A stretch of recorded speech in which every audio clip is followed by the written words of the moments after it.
Doug, how much of a problem in this area is designer drugs with young people?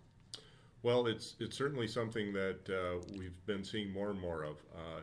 I think sometimes we hear the words like synthetic marijuana, and we think that it's harmless because it's similar to marijuana, and that really isn't that big of a deal. But the fact of the matter is, it's not that marijuana is a good drug, but it's considerably different than marijuana, and it's very dangerous, highly addictive drug. We have seen in our kids all the way up to people 60 years old using these drugs, and it's had some huge effects on them. The psychological problems, they do things that they wouldn't normally do. They become violent.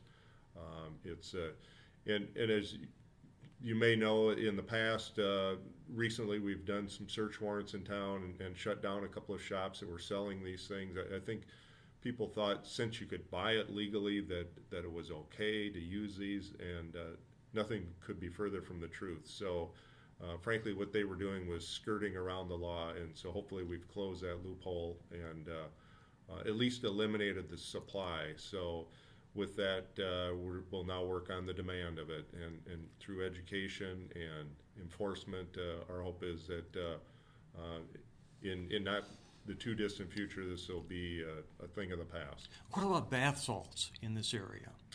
Well, we see some of that, although that isn't as readily available as some of the other drugs. But again, they're just as dangerous, if not even more so. The biggest thing with these is there's no regulation with them, and people that are manufacturing these, because they're trying to skirt around the different laws, they change the chemical makeup of them almost weekly, and you have no idea what's going into those drugs, and now you're going to take that and put that into your body.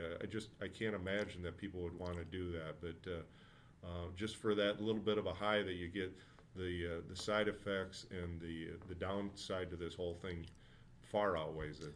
What can we as parents in this area do? How can we help out? Well, first off, you have to talk to your kids, and you need to know what they're doing, where they're going, and then look for those signs where you might see changes in behavior. Maybe your child was a straight A student, and now all of a sudden they're failing in class. They don't interact anymore. Different things like that. I think we all know our kids well enough where you should be able to notice that there's a change, and then have the courage to step up and look into it. Thank you, Chief.